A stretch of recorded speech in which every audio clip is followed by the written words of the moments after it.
Bizarre Brain Comics.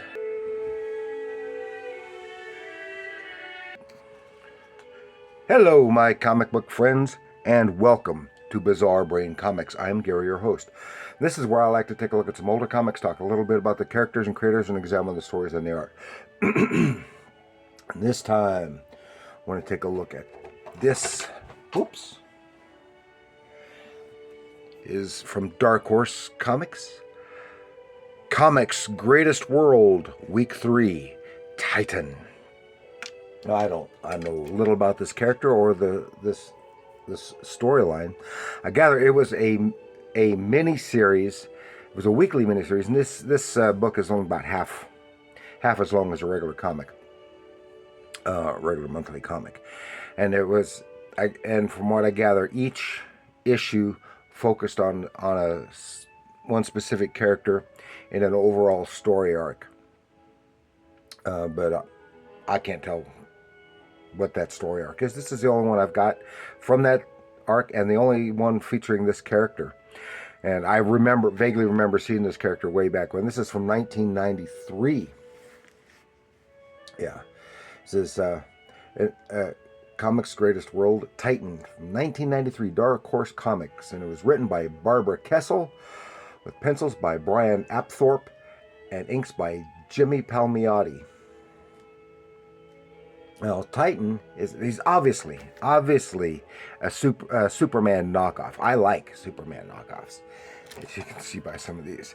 I think they're fun. You know, like Liefeld's Supreme, even Icon at DC is a Superman knockoff. Marvel has a couple of them, and I can't remember the names, and other companies have too. They're enjoyable to see how they knock him off, you know.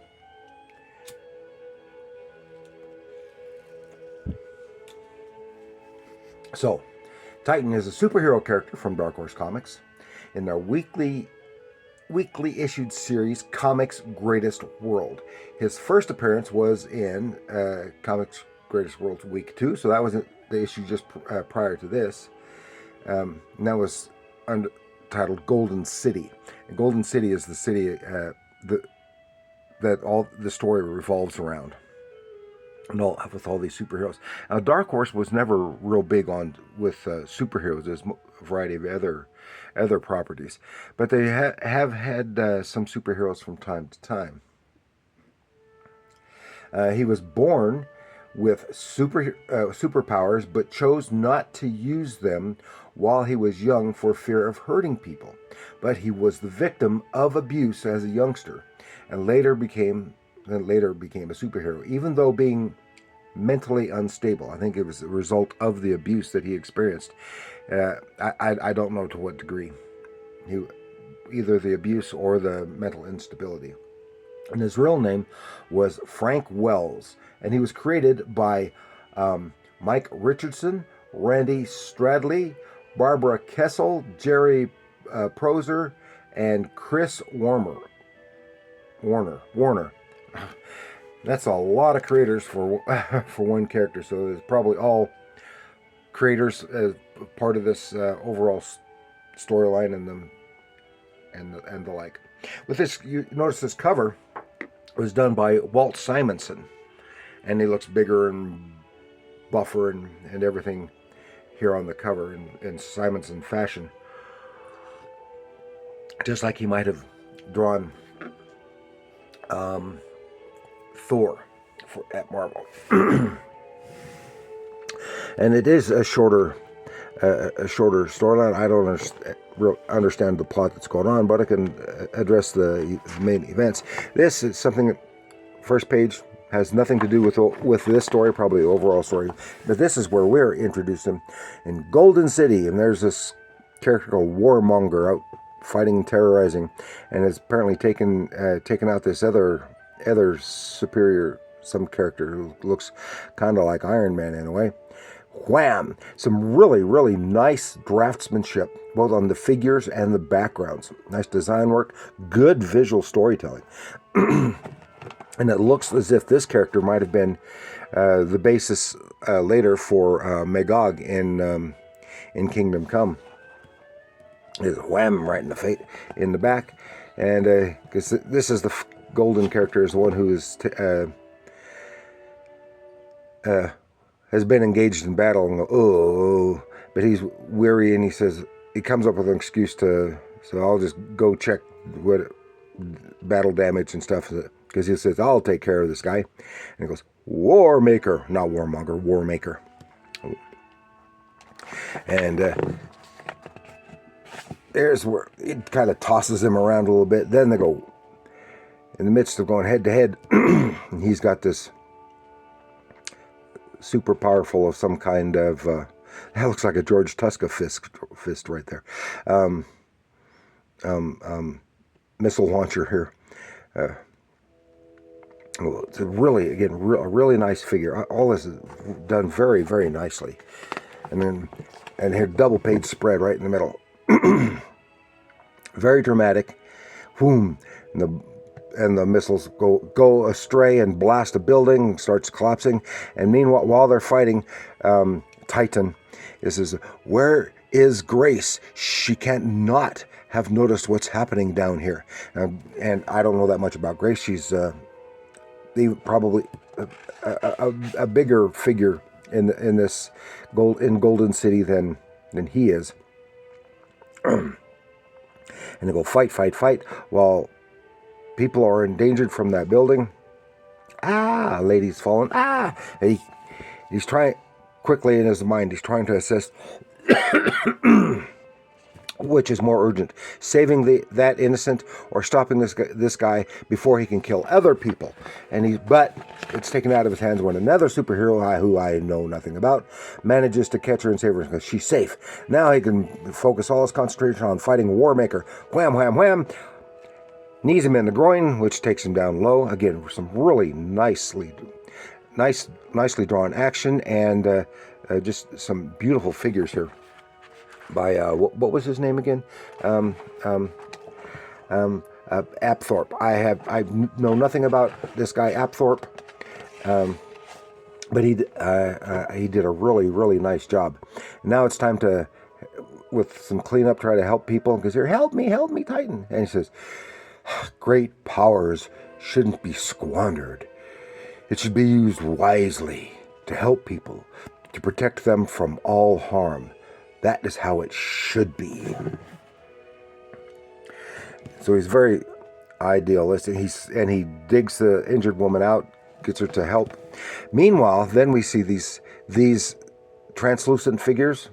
They are apparently part of the overall storyline, and they are invisible, intangible beings who are simply observing what is going on. But we don't know where that goes. Then we get finally the Grace, the Lady Grace that he mentioned a little earlier. She's up in her ivory tower. Oh, just look at this. Just beautiful rendering of this lady's face. And then again, right here in profile, looks like that was taken right from the Gibson Girl. It's just beautiful. And she's talking with whomever he is about Golden City in danger, and he suspects she might actually be behind the events that's going on, whatever, besides what we're seeing here. War Maker has recovered, and it's back against him. He grabs an innocent, and Titan is just shocked. How could you threaten an innocent girl? He's just shocked. He's going to rip her head off. But then this is where his anger is about to take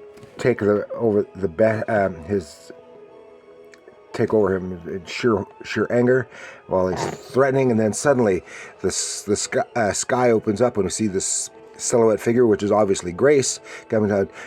Said, you forgot about me, so that's Grace. And that is actually the end. It's, like I said, it's a real short story. It's a short issue. Coming next week, Comics Greatest World, Catalyst.